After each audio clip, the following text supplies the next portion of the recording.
Welcome to part 2.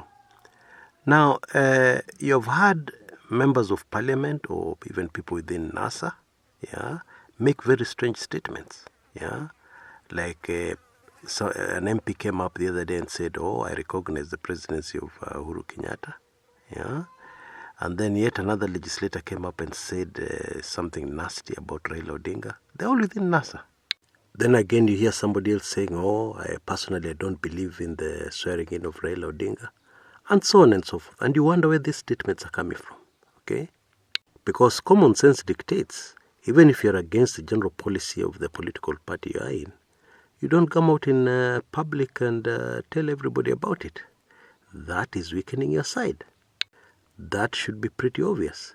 So obviously when a politician comes out and speaks like this, one of two things is happening.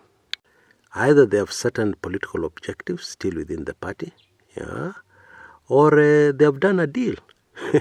Yes, it's as simple as that.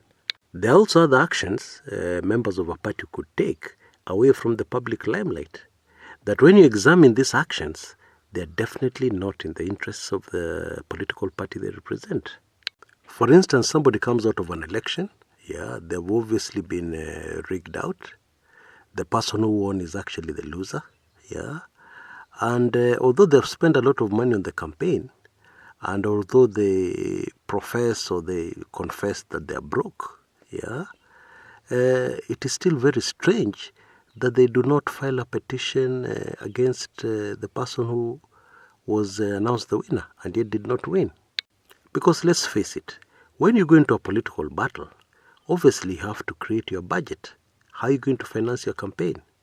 And in that budget to finance your campaign, common sense dictates there must be a fund set aside for a petition in case it is necessary. Okay? So this excuse of, "Oh, I don't have money to file a petition," should be taken with a pinch of salt. And in a lot of these cases, at least I know of one or two for sure, money has exchanged hands. That is politics in Kenya. I'm sorry to burst your bubble, but let me ask you a simple question. We all know that Kenya is very corrupt, How then do you want to convince me that NASA is not corrupt, Because NASA is a political party within the Republic of Kenya. And we know Kenya is corrupt. And we know especially politicians are corrupt. So in this kind of environment, what Bwana Miguna wants is a pure revolution. He wants to carry out a campaign that is free of any of this kind of baggage. And he believes that the only person he can trust is himself. It's as simple as that. Now let's move to the ruling party, Jubilee. They also have a lot of problems. We have all been seeing in the media that the party leader, who is the president, calls for a parliamentary group meeting at State House, and only 50 legislators turn up. The others boycott. And not only that, some of those who boycott speak off the record to the press. And they tell the press that we are tired of those meetings. We're just sick of those meetings because those meetings seem to be lectures. They're not discussions. We go and we sit down there and we are lectured like small children. Now that of course does not mean that they're leaving Jubilee. It just means that they're not pulling in the same direction.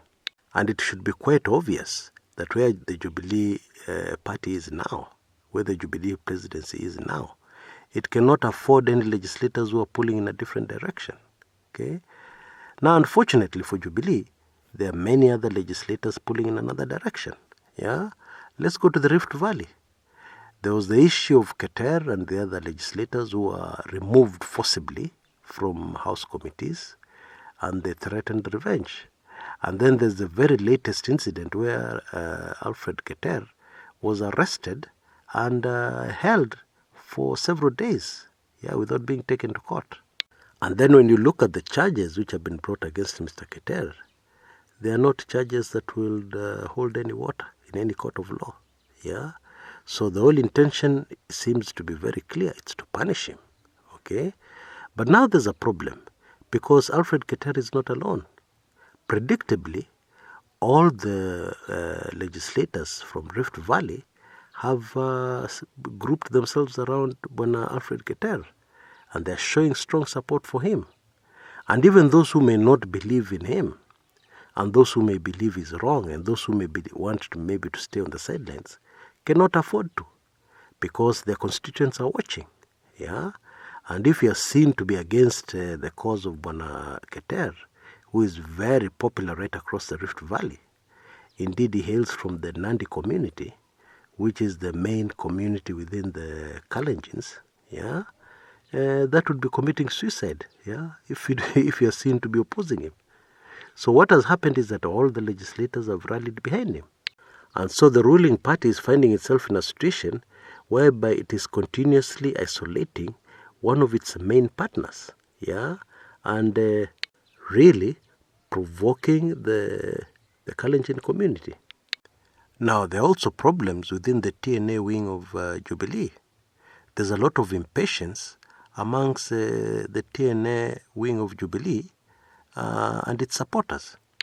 Things have not gone to back to normal as they expected. Yeah, the opposition has not been able to be neutralized as they expected. Yeah, and many of them had bought the idea from their leaders that this was just a problem from Nyanza, and therefore they were sure that they were going to contain Nyanza. Yeah, and especially one Raila Odinga, and end the political impasse. To them, it was very simple. But now they've realized it's not that simple. Indeed, the Kikuyu community is facing a lot of problems. And top on the list is hostility from their partners in the Rift Valley. Indeed, those who live in the Rift Valley are in a very precarious position, and they feel a lot of hostility from locals. Now, it's really very simple. Yeah, Jubilee goes and arrests Alfred Keitel, puts him behind bars without any charges. What do you expect will happen in the Rift Valley, where the Nandi community is there, and they're alongside some people who belong to the house of Mumbi? Definitely it's going to cause tensions. Now, some people within the TNA wing of Jubilee believe that this is a very simple problem, and the way to solve this problem is just to arrest Raila Odinga, yeah, and then end of problem over. And these people are getting very impatient with the Jubilee High Command and wondering why it's taking so long to arrest Raila Odinga and end this political problem, so that they can go back to their businesses, they can go back to making money. As naive as this view is, that's what they feel and that's what they think. So imagine for a moment that you're the Jubilee High Command. Yeah, you have massive illegitimacy problems which you're trying to battle, but at the same time, in your own backyard, there are a lot of things going on, yeah, which are not helping you towards your cause and towards your determination to get some legitimacy, yeah, and be able to rule and get your agenda forward. Now, the clearest sign that somebody's in trouble is when they keep on changing their minds. They make this decision, the next minute they change. It means they are confused. They're under so much pressure that they're making this decision this minute, the next minute they're changing that decision, the next minute they're making another decision. You know, it's all haphazard, okay? And I will give you a very clear example, in fact, a very recent example of where this happened, okay? Now, the Jubilee government receives a court order, yeah, because when you get a court order, you don't go and put it in your office somewhere, in your office desk. You don't go and hide it in your bedroom. Everybody knows when you get a court order, the first thing you do is you serve those people who the court order affects. Yeah, so you serve immigration, you serve the government, and this is exactly what happened. Yeah, but then the Jubilee government makes a decision that no, those court orders are not going to be obeyed. And so when Senator Orengo, James Orengo, and Jimmy Wanjigi turn up at the airport, ready to fly out to Zimbabwe to join Raila Odinga for the funeral of the former opposition leader of that country, Bwana Morgan Changirai, the immigration department grabs Wanjigi's passport, and the two find that they cannot travel, and they miss their flight. Yeah, so the government had made that decision, so they should have stuck to the decision. The way they have stuck to the decision that they did the right thing when they deported Miguna. Yeah, But no, what happens the next morning? You get a statement from the immigration department, quickly backpedaling and feeding Kenyans with lies. Oh, we had not seen the court order. At the time the two arrived at the airport, we had not been served the court order. You know, those kind of things. Now, why that is a clear lie, whatever the immigration department said, is because we know that the government has all the information on a per second basis. Immediately it happens, the government has that information. And of course, the government had the information about the court ruling, okay? And therefore, assuming they had not yet been served, of course, which is a lie, but assuming they had not been served, when James Orengo and Wanjigi appeared at the airport, yeah, and when they said actually there was a court order, then the government official would have stopped and said, hey, wait a minute. And after making just one call, they'd have been told, yes, there's a court order, return that passport to that person, and let them fly out. But instead, when they made a call, they were told, no, those guys can't travel out of the country. What court order are they talking about? Yeah, you get my drift. Anyway, so the government changes their minds and says, yeah, actually, we had not seen this court order. Yeah, you can fly out of the country. Yeah. Yeah, that's what's called flip-flopping, yeah, changing from one direction to another. And that is a clear sign that all is not well in the Jubilee High Command. Actually, I'd be very surprised if all is well, considering everything that is going down, everything that is unfolding in the country.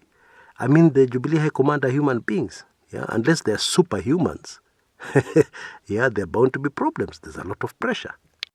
Now, how does all this benefit the ordinary Kenyan? Yeah, why am I happy about this development as far as the ordinary Kenyan is concerned? Yeah, that both parties, both major political players in the country are in a crisis. Yeah, well, I'll tell you about that. We'll completely discuss that at length in the final episode of this series. Yeah, make sure you catch it. Yeah, look out for the link, top left-hand corner. As soon as that recording is ready, click on it and you'll be through to it. See you there. This is Kumekucha.